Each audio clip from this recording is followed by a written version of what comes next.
Tanan su alak bahara alak kan sulu nawa hoin kaya kamu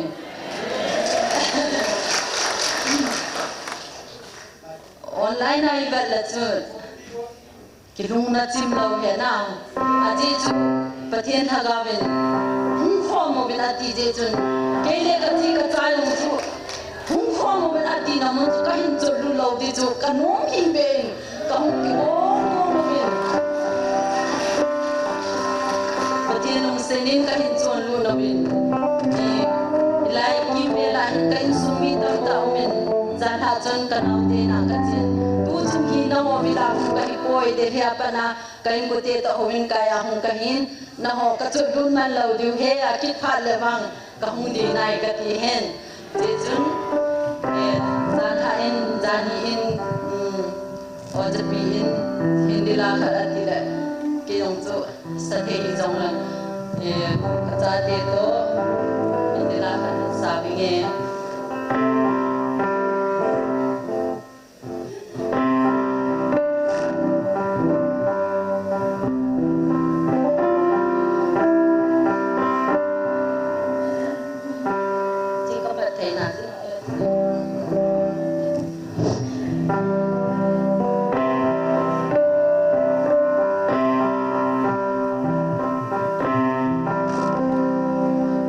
Yesu Masih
thân ông mình lòng môn ông mình Giêsu phát thiên ra cao ama tên yêu pi nào muốn hi diện lại mình cái không gian hi mình tu sinh nhà công năng ở trên anh năng năng ở con katowin kan có thể to kan sung thể to lại yum đàn họ các na hi lệ tu masang kumza thamkat masanga Africa gama pathin hagawin TV oswa Yesu ke diuhin amen sa akihen than besen ke la kaloi no yang paisa tam ta seng ka chi thane Friday Saturday Thursday nya ka no hin Friday Saturday nya hi ama church campus akar na nini hi main church ngwa tolu thei de ngai nat sata ka ke pe ron le ana nan le ka pheng ipia permit ti dam le ka pheng khat receive khat npv je ka ki man sahib na ti te chen hotel ka ge ven hotel hoin ta ki nai thimen heche hoina chun China gama America gama wanoi korki moi lama hongki khom hongu benchilaya Sunday nya church attend morning mai asu hongki khom international conference map Sunday ka se ruwa kum kisutua chamo a church sarkalachi zan pung khat minison lile nga verein kom na hotela atong no jangen sir tuan da ki bo no wa la ma na si lo wa lo in na lu jo lo de ang tiven ai la ke chen paper ha ka nei pha na si ki lu tho nan de ka ti hen ka phei chi ro nen phal wa chip bai ta en khong wa di tan campus me azang to dim se an he ta ne lang khana chun la akalen lam din hoi ta nang kana tama campus ma hin lai main auditorium ma church alut sim lo ho chu helanga sang TV screen ko ipi wa asang aza 2000 ta bang to ki na live chama ka ve hanen jewen pongki pongko TV la hi on cha ka ta pun ong ki pan tan service ong ki panen Sunday ni masa testimony ho chu screen al havin je chom khat avin je win service ma pastor pa chong ti chen ki mangen ai le atus ma savin helai mun ki khop nau chu e pi ti tam ti le kala mau ki thong ha jing ministerial pat phanu chun mun amuna hedi chun thilpo fu mo hi ang outdoor jeng oven no pi ho in hedi at bucket na hi near de ki chaiwa thilpo fu mo ni ta cha alu now floor ma tu no alu ha chu ta chu asari ti dom ama ta he tu ma pong ki nei ven camera he na leng thei kasima le gate lang ta bong anei ven ai chun ama ho apti bio so ato hom pio chu wise man ativin mi nga ta bong a hi vin mun kha se mun chum mai tia chu ministry bo lo hi ale foreign ma mo yo se mun kha na eki go sa ben lang sai nang khana akin bela to kai ron lang khanang ka na mi ho amaya ki mu che thei po na li dan chu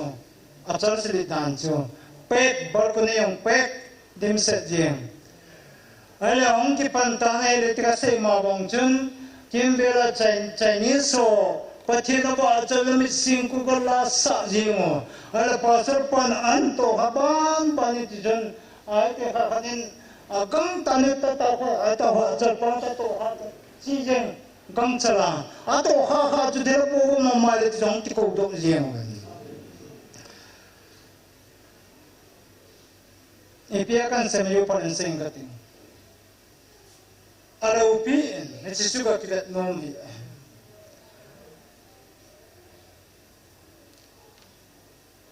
Selain Hezi pasal patien harawan sangdat mangsa. Oh, hita bong hi igam sumay umlakit. Tiyan kinga ito. Khabe YouTube kamu kaberle. Oy pitsin nam in doi pipiam basket an luido patien ho ako an luido. Kanang uzak sa akin panay kalong sang gamso ang patinaraw na ato taas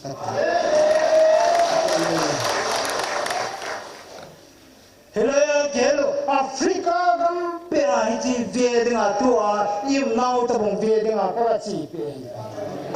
tu ni gamso ang tay hallelujah tu ni atwa hidat ki khomuhi mi khat mini evangelist no evangelist pu ai lo koi dam mililo nga thisan kang jen jena hin kho anam na te ho ja tu na hi ja he pathinen in pu hoy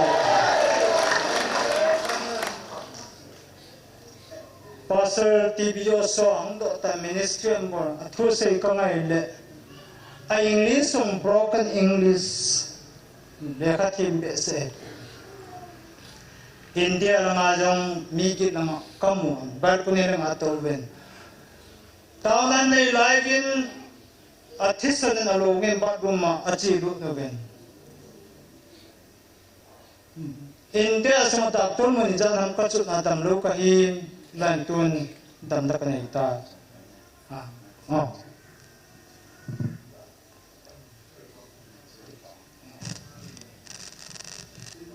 Hallelujah.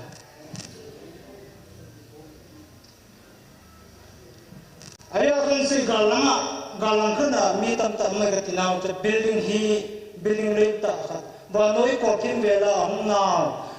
Israel mana ke funding tamting dena. Curai building acu je hostel acu nak koi je. Helai hostel cu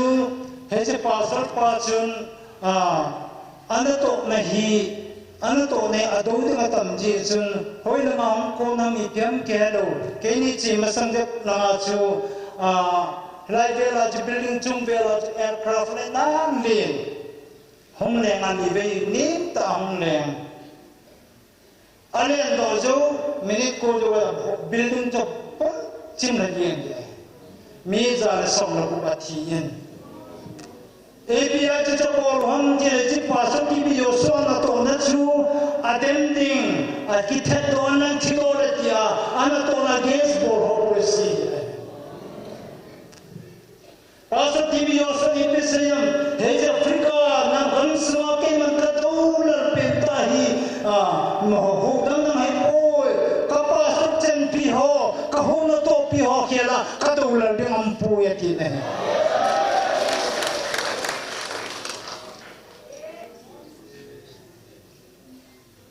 Abang loi pastor celebration confession tem ang kipungun pastor ija nam khani ka kitima buwa enmol taw na ka deiwa he TV yo so thiro lata enmol taw na ka nei nei national media national magazine after magazine news after news TV yo so kitem na se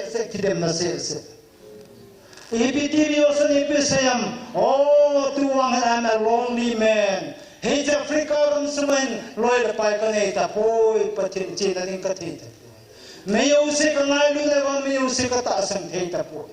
A thetting aman ning a do ding an sing.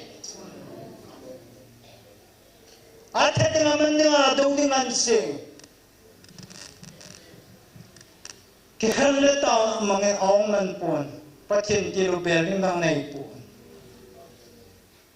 ai wang pathin wa noi ko kim bela helai church ke man advertise ka bor pu advertisement chu helai itu ho he ate aha to chana ha se chana min hejai ministry cha he che dunia jo ho pathen chai man hin na to lu pita pathen le pi man hin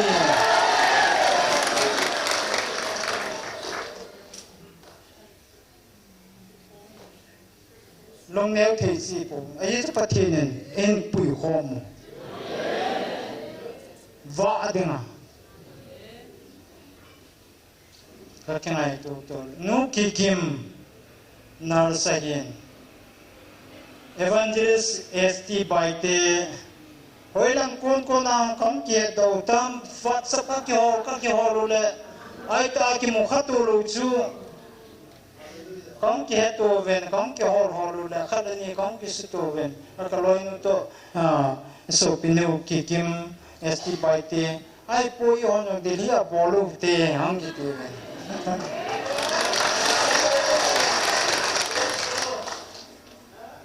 kikim ina khabe ka ki khom ven aman an ko ma se men kham chun ina kong ki su khom na hi le ai ta ki khabbe se lo chu khosung cheng khom su pi tam ka amaya ka ki ngai du no e ele na ki ngai du no spiritual ma hung leng ha da ne ai le hello delia room wala niam sa sa ni pi ti do a te la e ki ho na ki khop di we kan ti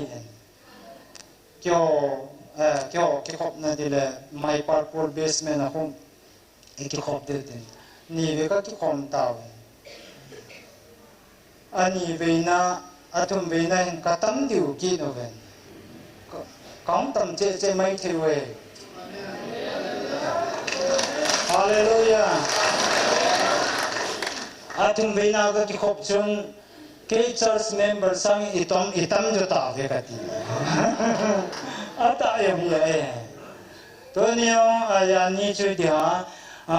ST baite evangelist pu chu hon mang de ma cha on lo ji chung EPT du ham ti le e ho poi ki ho ni ki khom ve na ti ven. A ki khom thau ni asi. Epi nam te so pite ho helaya yung hin nam isu hi ja e chi namu ga mi ten tha chi mi ten ai go no ba hela pathe ni ta he e long se pe se ji ba pathe ni chlai mun hi he ja ki khop khom na ding le ama he the na dinga ama o ja the na puchlai mun pathe nan na he ja ko na he ban na cha de he ja ko na hi pathin pathe chan di wa helai mun hi pathin an lam gut khai mun thing hi na hi Hallelujah. Yedan sopite ho ayogan se ma bungen yo se jungen pathin hagaw na to na kiti phap chu setan ha him jim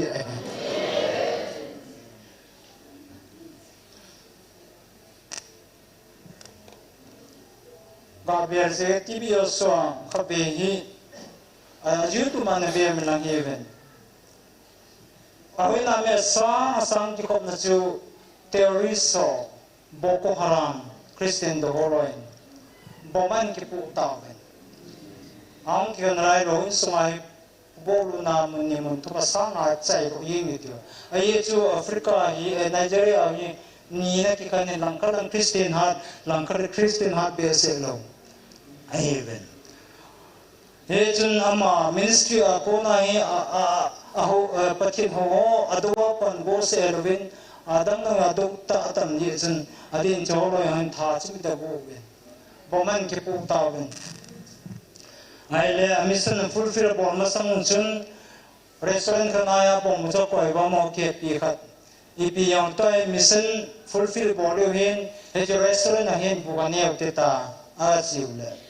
a chi live na mo da bo na restaurant ma chu tv screen a chu he chi ministry chu channel a tha ane laita win TV oson tauna ka amida khut ana tauna ka ne ho ku aga ben wale aita ipi iti seda lai ta chun lagau thing ti pathin lagau na to den ten achal pong chong chi ve pong ding confuse pa tao ma wa chu en dong ne thei ta lo e pha chun ai le ama hola ma ta ki ho bin a ki na ta ba ki khem ta ne apang lo zaman ta e chala ala wa leader pa chu he ti chun ai mo po po a he le he ti tv o so chu ta na ne pi ai mu ki de mu the ai mu ki na la ami da simple po la tv o so an he ta chu ta na ne pi ong lu ta ne chal su ma chun ong ne tes ne ne te e pi ti da na ne kai mu po po la ai la ma pa ti na po islam muslim he kai mu po po la ta ka lu na khu da ma ne ta pi pi jam imong kai mu the pu pi ti dam ja jong ka he ta ne pi ni ju ma chu deliverance he EPSM TV osan chini chun na hon try ni ta bang bonga hi tere chuan mi polo hon try minis sumang ding ako ne hi kana phakawa kana mu hi tan na he sam nang khana kha nang khoblo din na kisa du nam ya chu ka selo ke wa hap ta khat hi ve venati na von ho yong chu anen de du jingen von ki khelo ila hap ta khat have been fighting he spiritual warfare he ka wa kyo la ka hu kwa ana hap ta khat den ki na ka hi ta ve de kangai to lo hislai mun hin tu min dong slai mun ta yo hin tu ing tu san yo minai mu khari het khalu imi chan ta no ven lai mo lai so pite hao pathen la tong te ho man cha in dong spiritual warfare I ho man so ita phita yu pakrai lu pi la chan ta han hallelujah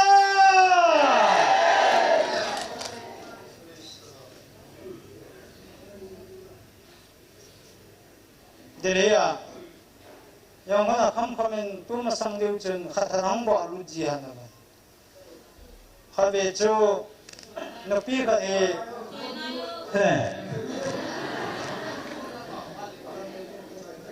no pi ka e pathen oi pon mai ta na ko cheng asa te ni chan sa cha hin gan thi ki sa ti dam asong li na kal den tu ni wang e sin chuma ko na ka ki sok pha e ka ki tha de a keng hi pulangai ko ya ki chom na ding ki bu ta ki ngai to a khat na ani ve na ji ka bor ki ani ve na yo thom ve ni la wang ka ki sok pha te te de ha ti hai che ma sang chun ka ki kho mo hi le ong thai lu ne ko mo he cha ka he po na ma na sei na yin stem of young God that go down. Sa jong lut pai ham nung kinong le a kila hong kilam chla ka heta pun. Ai ni kha jong en ke chun ayo jo pi bang de CID hong ham tiang ka ngai tu na sang ki chat nai om ji hanen. Ai le ama he hong ki khom pan tan ne kha ta na ka nei pi le hong au do ta. Bible ai ke chun tu la ki le la ja isu bui ji da no chu ama sa pe nia chu kha ga tau pi le ading lai na fuin ke jun ha gao chang kai sa ai pi da nang chi ngai to lo ai le ma chu ha gao bu vok an hi che dang ki khom pan tan khop si le bible khat yang an nei yin abang kom la bible na pulpit se da nei apung ho asala pulpit se na nei ki tom jing khalani ti jun kana tu ji han khat be hi payar kitis among pathin holu kanang ki khom asam sau pi sam sam sam mo hi cha khawa ki bom khom taw na kan nei bi ule phapi cha po dan thumi ka no do lar ke ven satanen chang sa jo lo ye chun honggo nunga kono taw na nei pi ude ti la kan taw pi ule ai ta ki mu kha ya mai lo ong ki re hin eo ta ka ji we ti eo ta ka ji we bola ti ong chen an si do ring ki bu pa na ka pho ti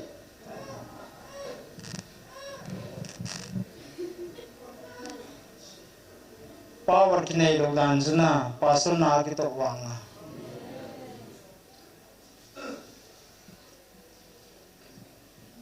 that's why money thiên là rong thiên là tốt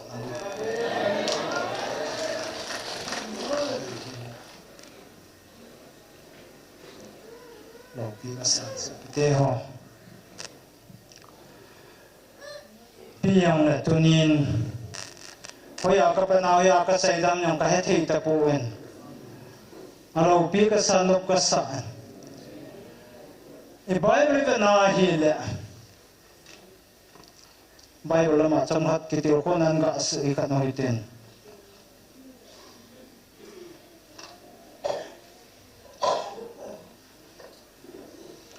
Hebrew bung som là nhị sang som là li là mà chân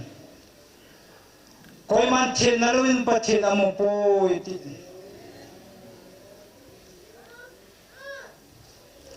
Israel te ang po do tirvin temple yon na ipovin dan yon na ipovin ay gupta mandar ha tirahivin ay wang patini pe na seitam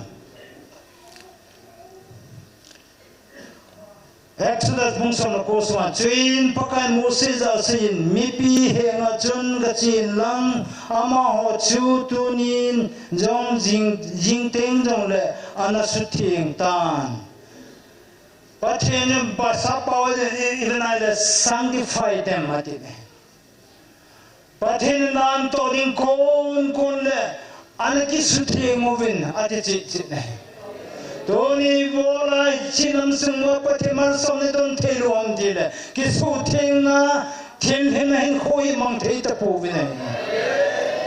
kanai to lo bangkumla tesmani kazana chen elai zia zime dia hen tilhen na thu ki seye tilhen na thun na satna focus bne 예전 강아이 또래 저라 틸힘이 포커스 빠tin 가면 나이 또 비비제 할렐루야 틸힘을 빠tin कोई माना मुठे पोइ티래 돈은 빠서 히자팀다 호봉 히자팀다 틸힘은 투기 세잉암달로 틸힘은 투빠tin 저 팅히자 틸힘은 tum 테루와래 호일라야 빠tin 하가우 팅데 기구이 좀 빠tin 나이 또 비딩함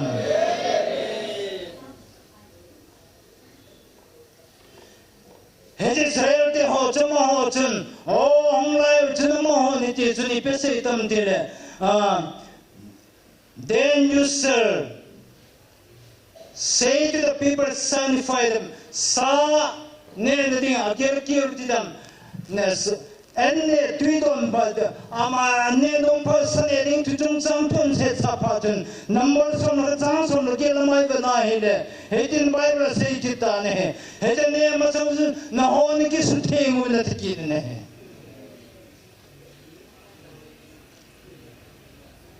ai Jordan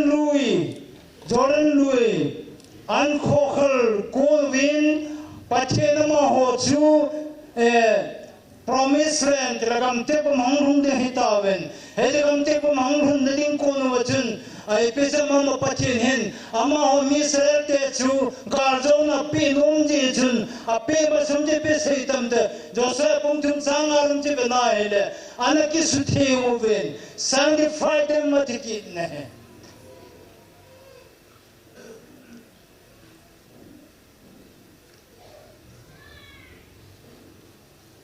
Gante pa manghun jo win, ai khopi anglu tawen, ai khopi ajanin ni wedang pun pa angung kitawen. Elai tu ai khopi a thil kidang tapathen, abo rom samja boring kon pajun, ami te tute nan ne an pikinen, na ho an ki sutheng uda tikitne.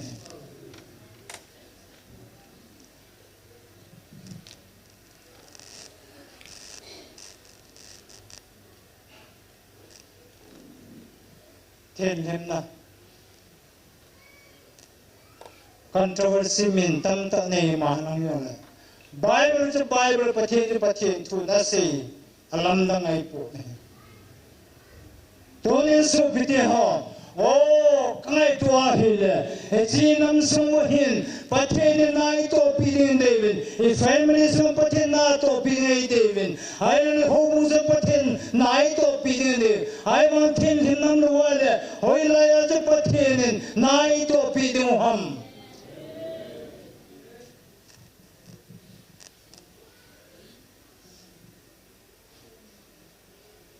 Meeting pool. Wandan dan tuna kaldo. Angka ka kandok na mabin. Ngala a kata kilo ito na izat umam. Di Bible ako mula ngala kata kilo ito na zero ahead. Korean Bible asibat na ila. Meeting pool hi. Wandan dan tuna kaldo ne. Wandan dan tuna kaldo ne. Patin tugu sel. Kaiman tulahin. Kaiman mi mo pau le wanti ho pawin tu sei jing jong lang. Ngai lu na kanai lo le sumeng ki boking le khobbe ki beng ta bongbo hiding ahi. Thagau tu sei do theina tilpi nei jing jong lang. Nang thukil jo si het khan le het na jo si nei jong lang. Chule mul tol mang theina ta san nei jong lang. Ngai lu na kanai lo le imatsa kahilo ahi. Chule mi wai chagan theo wa na dingin kanai jo si tu jing jong lang. Govam jong lang govam jing dingin kata sa pumpi tu jing jong lang ngai lu na kanai lo le imatsa patsom na ampo.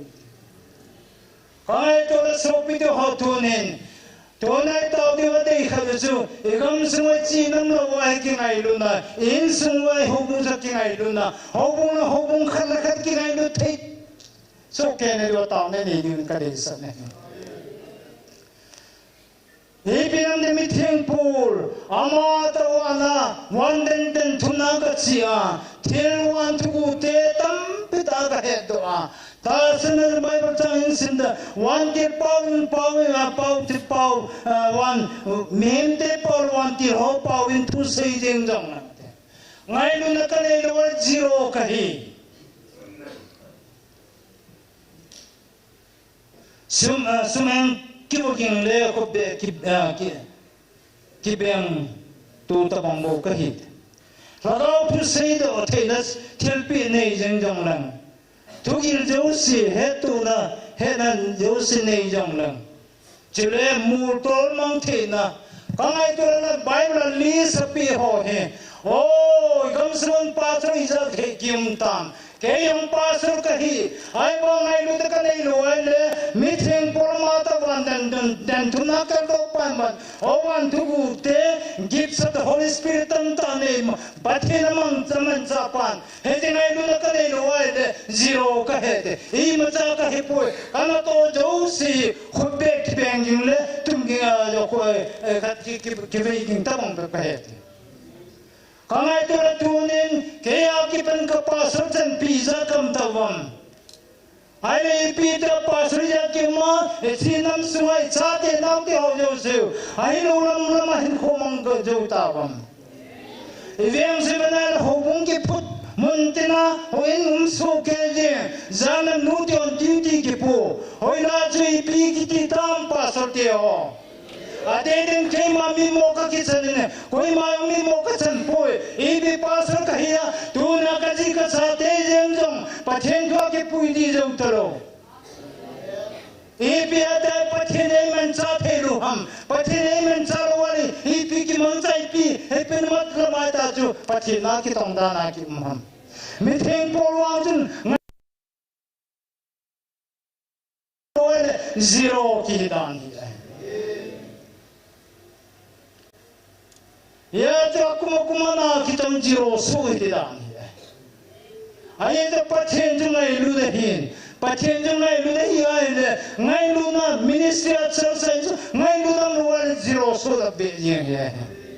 jung kai to ni so piti ho oh pasal teo khalakat kitir ko uten mundanga hedia hi khalakat kinai lu to su keva khalakat ki thai ki petuwa ekitau ko petuwa chinam singo pathena o chan pasal teo o na to hunta pathena kaute eina ko ko lesun kakangai to la tunin no moga kisan afrika ga ma banga kisia elai gam sma hunki walu thelo koi machang koi mo pune he ai wa su pite ho o ita pathene ko no mun men mi chom thil chom chang ngai to anang yola Patien o hi zaponote, patien o hi nung panote, patien tusi ngai panote. Patien iti bola di pole, it doesn't make much sense. Nama nang jara ko nilong ka tuya ko nga kiti lutan dele. Helai tui Jordan Luisan nende duje, ai pilai pisa pale, helai tui mai ji teki kame nauma, langau patien lawan nga kis tinga ti deham. Ya tuturan oh Bible kana semin degree khob bemin kana thobe hai Bible college sa principal kain sabte American missionary ho to kum sota Bible college na kata tu na Bible college sa principal na kata ngala hai degree lam sena lami di machana doctorate degree ka anikila ne I want doctorate degree, theological degree ho hi pathen lagao panluan se house nga po dingayo I masahe po nahi nang degree nang title nang pastor kahina reverend kahina jo pathen lagao panluan hile setan ke pala be bhai po nahi Kategori kasati pe no puanu na makakoi do ai apa chungai macam po ne char saung ki khom lagau khaban ki no do yola he degree ka tai pia phajong de degree ka ki tak wale le paisa hold ka hi sala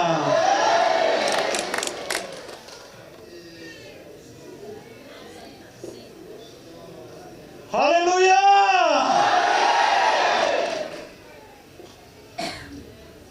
What kind of degree? Pathen kong nakachan hinam, pastor ho. Organization ka kuwa nakato ay pathen kong kuwa nato ham. Evangelist no, evangelist pu lalam ka pathen kong nachang. Mini pisayang lo salo.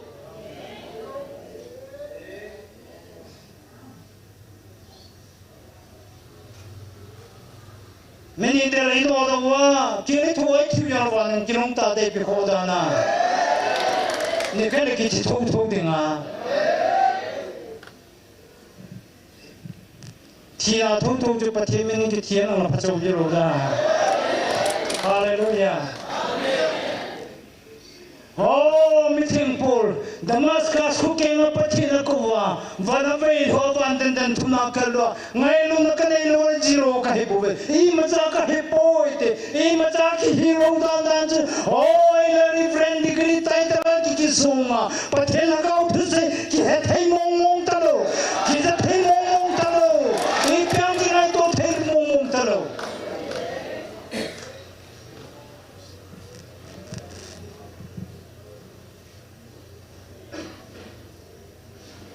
Here's so pite ho.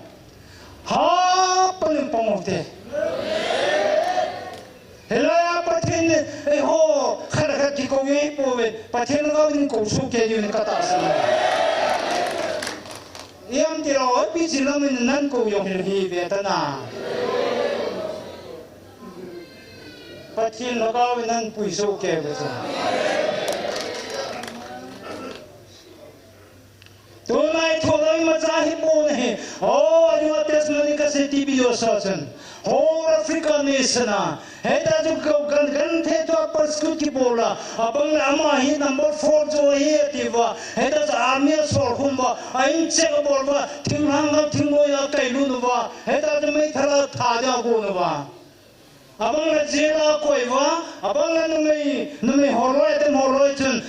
tv os nei zon pie sa naw ki chaiwa hakona ki complain bola chiwa tv os nei zon pia hetai ine ai case reporting on ansulan khorkhorule ani hijilo epite dalana jujuna sente sing herumena kamanga ilu pie poti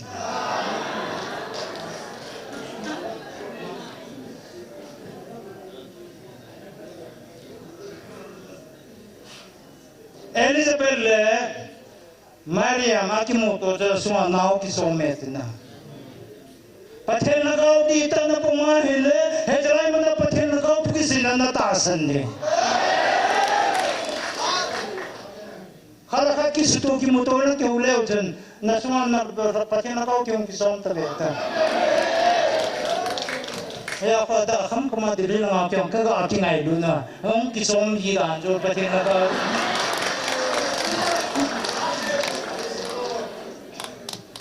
Hallelujah. Kada hin sobito iha che dewa ayetun nam ke mi maradi hepon nam leveladi manai ki khomi buvine he kangai to lo iji cha to jan khajan ni devotion ki poryon jan thunre ki na jita helai ni ja guble ni soma war ki khoma chim theilo o tui che ke yong to adi hinama kasi nong lo ita ya he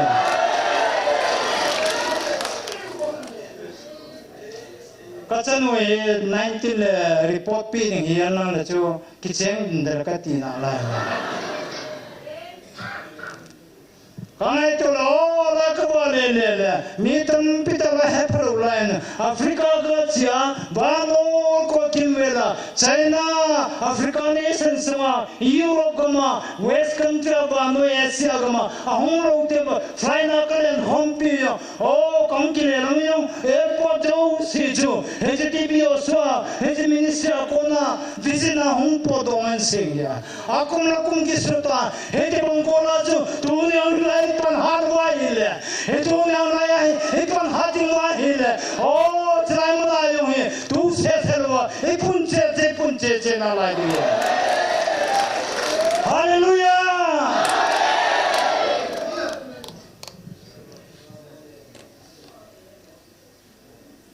Asusa street revival kitien nang naja kha diwen theological on simugen Asusa street revival. Hezrai junama hoyo hina street khat ahin America asmana. Tauna amang taw na hile. Pathel nagawin kidang tanna hantong penta ne. Thelma kidang ta hung ta ne. Tole janya Asusa street revival tina kisai sina. Ai pia tunia hi hezrai Asusa street revival kiti ho baya tam. Miracles thelma kidang hoya matam. Amo dejun Akipati lan taun hal bene he ai wangin ong chi ta ne he taun mong hadai de win tonin hilai mun taun mun yong chom thei ta pu ne Christian te ho hi pathe chen teng le comfort zone a chum nom ji ne pathe ko ma taun ki ne je Somkhan upsan ne ya hele in upsan raita chu setan man chaje na ei pui mangthe tolen sopito khara kitil khona ke hasam pin hyong la hilai muna ko na hi mitam ta o mun choma hilai mun ji me ti hai ami changamin hita hon bena thagawa tharana ne hi ai hilai munan bena thagawa thirmudo na ne hilai munan bena thagawa hinan ne hilai munan bena thagawa Kuan umhe yejen hada heaven noteo hada heaven nisaku var raimana taune ki mangchu pathe lagao panle koi lagao hidi ham naji na chataban nikhani ban taune ki mang khom thewa raimana nisaku var ki mangchu pathe lagao nim puinole pathe lagao na taune hija hita hitu ni changa ki khom thibne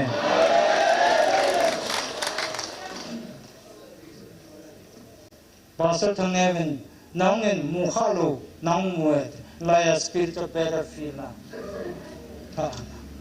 anam san su khalo di da ne wang pha ko sa le ke wang jalan pha ki mang ye lang yon ai ti hijil lai ma na ka tum pho pho ma lu hin se na anu la ko o jalan mun ban ti te na chung ai nga na pa chen na ka ki phon mun na asuma ka chu lu po po la hin se na tai ka ti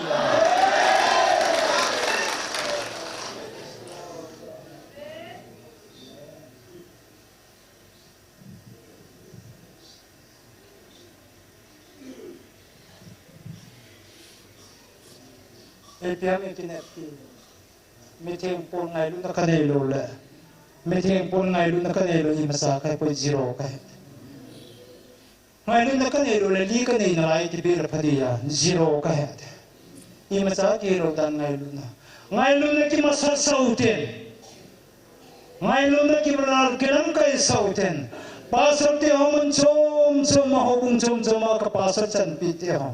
Tuni na pir kan bonom chu khana din khom demo khala khari ke tir ho to khom demo ke tir ho to khala khari ke to kopi to demo oi nam sui pasar na sem ruwale ho na to hopan ruwale ibi bori hi demo ham yejun nang na ke panila khoma phathe ne chan diwa ta na ha ne ai ni du ye amen nam kai te ho politics fila langkai te ho elai mai pasron pan halala ngai ne yedun kanai to pathin ko pasor khatjun elai jime dia khanani ni sopite khanani mon hetan gi ai nam so holing de wale pasri ja kimma pathin mon jata don to ni nam so ite bese ponte kangai to ipi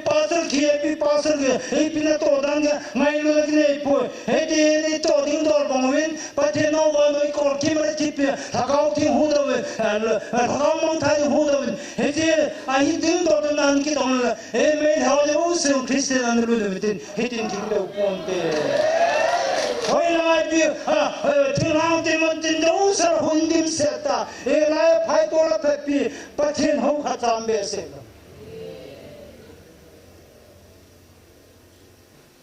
ama ho malai cha te ong hap yang kitam che che ye ho ini saurari hap ama singi ki dio ha anam ba ho dio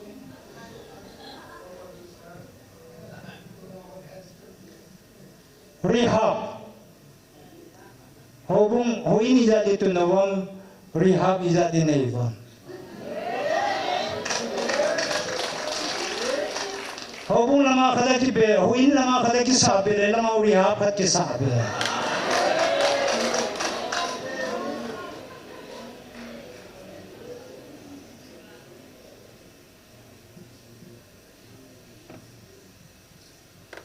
Pasal te ho, keyang, kalau ni hu sisi yang ipi pasal na ya ita na iti tasik lom na na ita.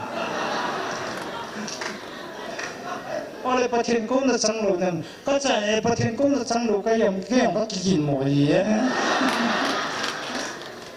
ka kinala no ni je bu ne Yesu ka ne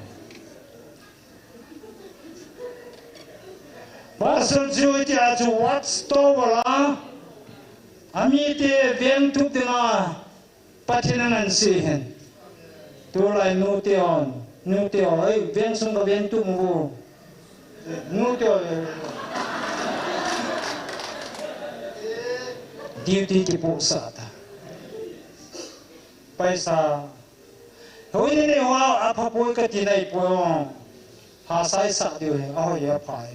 ki kom ne ni wa ro ya to bu nga ki jam te lai mo hai tan ki sa yo nang le phoi che na lai kan si lo nom na chu lai pathin la ka win tha ka mong thi thai ding ko ho ro win ta 80 re ko sorry so now Tuhan tharan panlaki no ti ilawin selain nahen. Pasal tadi muncul mayong heti jempan masuk ke ute. Kalau mang thai ding pun ane ute. Adin so pite ho kingai lu na kalakat kingai lu ute. Lain denomination lain ki kan war be se tawin tu lain. Denomination hi territory pita small kingdom lengam neo cha sa nam kinen. Mina mu thelu piam boundary ki same. Kajong na lu thelu kajong na lu thelu. Ai wang kata sendani ta sendana sopiteo. Tunin jije pakai mene suci muba. Oh je jo suami te onjer ko kolpia vikim vera. Paten jer ko kolpelo ichimbonga. Tuno ichinam semua. Hedi kentan nahi. Paten agau pana ko nelo ichimba. Paten ba joy khomba. Paten ho khomba. Ekingai lu te paten agau na hentomentin. Hilaya mere kaltam lo thila kinodo. Tam bonga mun khanse se mun chom mai hunta chu inam semua termahi deliverance newa pathemal somna pathen wang ko tamta idon diwi pathen elam gopi heja dengan pathen trai munje me dia le trai cuma komite ho lam kai tu te tuni an mon chata nahi hallelujah rai mana ko nahi echinam semua ko na abana hung chali jai ye jem pathen lagawin na to teng koi mata na to jong dengan pone nang kai tem banga changsa ding ai pone patena sei do khat ase hijene bana nei se do na ti romje ni sam na ti romje koi mata na to apathen thune jong koi sa tum pone je ta bong gojin srai mana hi pathen lagawin hedin tong hidin bolun tele ina to di walu pi besen a hoi besen in besen tirdang nang ne cha ki sa pui na param pone helma ta san lo te ho ai them lo lai te ho ku pathen ngai lu je ya chu e oni bol the pi no cha me ngai lu ting pa hoi yi ne hallelujah amen no te pa te ho oi bon jong lang khom bon sa win tonen pathen ei mer sum pathe chan te ho hi a jole he ta bong pathen thil pi ho hi a thi maintain terjauh si maintain angai ne cell phone ne yang maintain bong ai car ne maintain bong ai chit bong gole lagau thing thil pi chan te ho yo he ta bong pathen lagau nai to pi te ho yo he a jo phasa le he ta comfort zone ai mo wa pathen he ti maintain bor khalu di ti za no me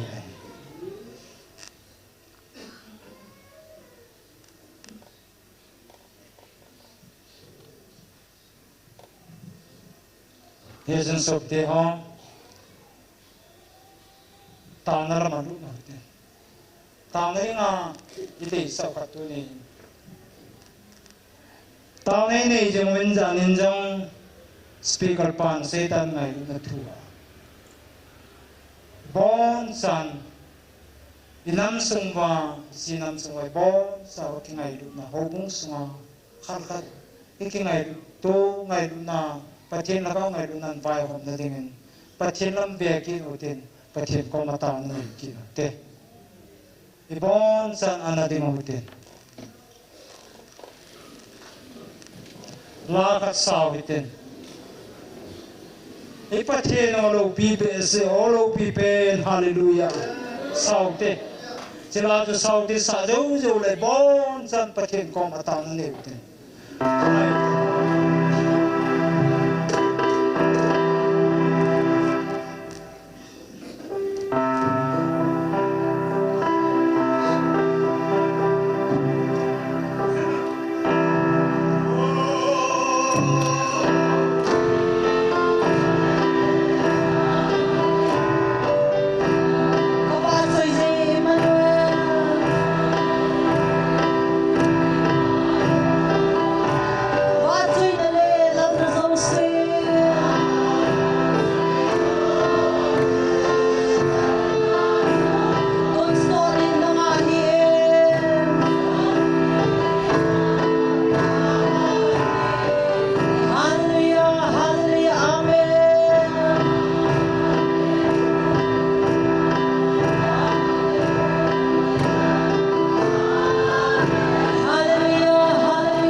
kaki pok kapati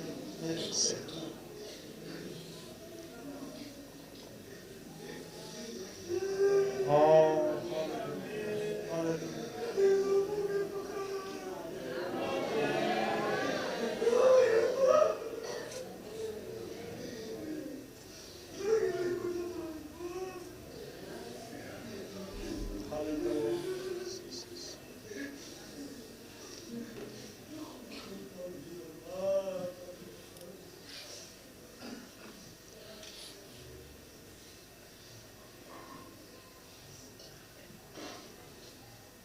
Pakai Yesus Kristus ketuhi,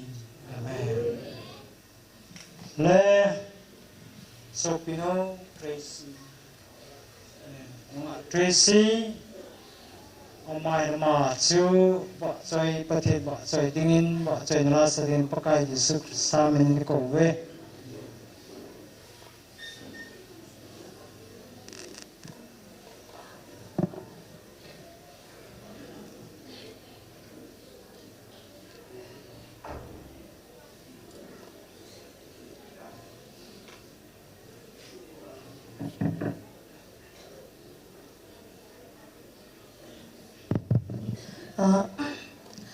Itu kira kisah lodan takin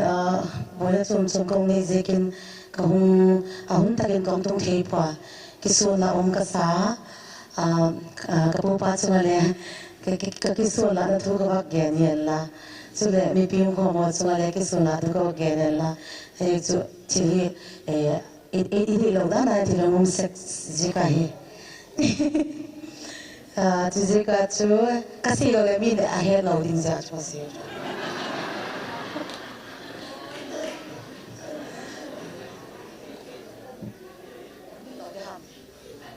Nong di dolo di ham.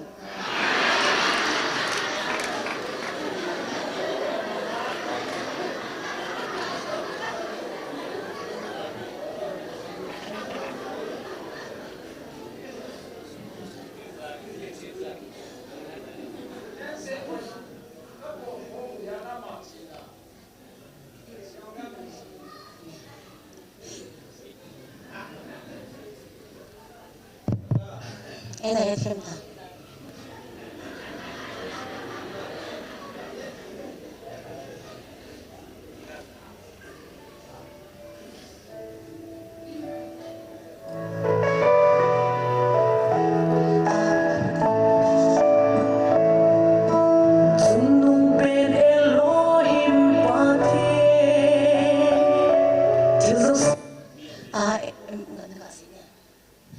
Gimana pacu hepun anaya zong lazin tijo.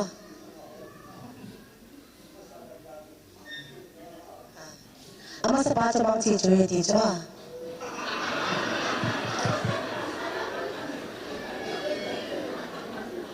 Playo le.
nunga Tracy Pathenen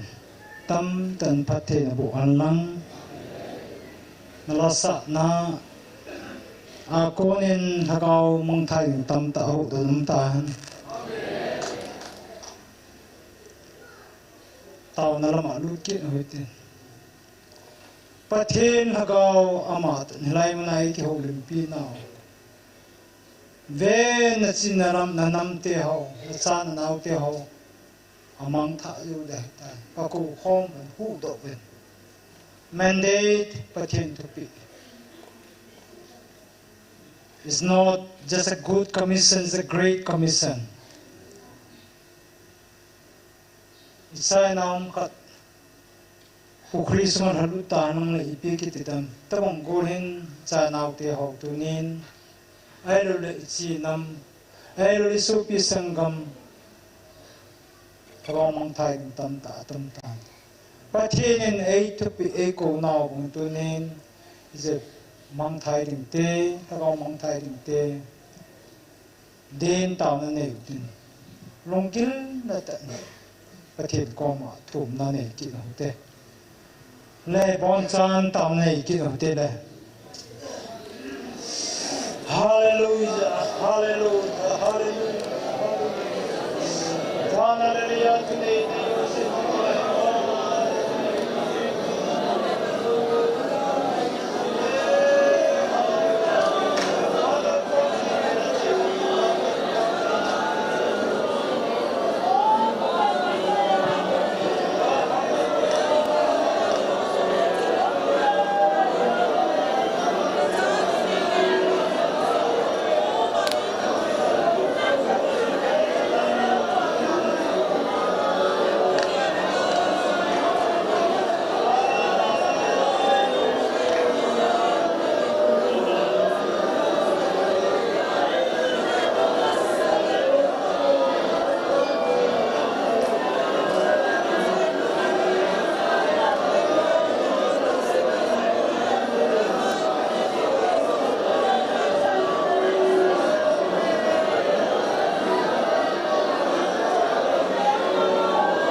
ฮาเลลูยา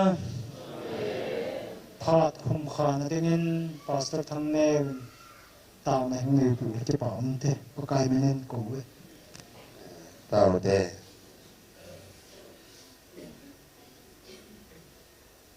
วันมนุษย์ตาอย่างนี้เตียสัตตาไม่ได้สัตตานก็เตียข้าเราดินนบเสียนจานี่ก็มีแต่ในมุสลิมโอ้ปากา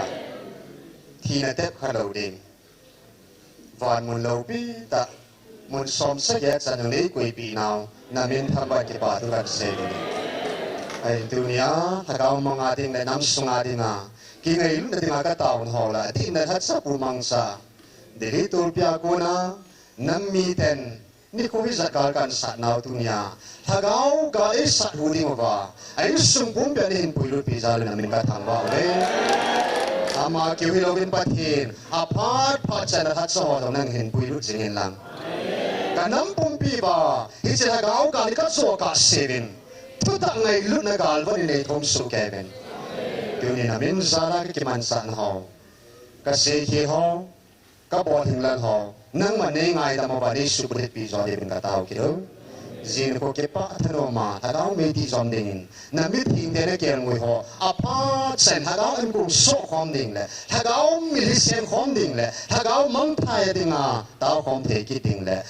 ถ้าเขาการสัตว์ความดิ่งคริสต์สิเปจังเซนังกบอนสันมิทิ้งเดวันพาหน้าโตวันทิลเดลวันมิเตกิทูปินาโตนังในปุยความคิดดิ่งเป็นเหตุจังซูเสียดิ่งอาชุนในหิงอันดับพัดมาหัวจินเก็บปาทุสิงทั้งใบเอ็งไงลูปีโนหิงจิงน่าจุดที่ชื่อมันของเต่าของเราเว้อาเมน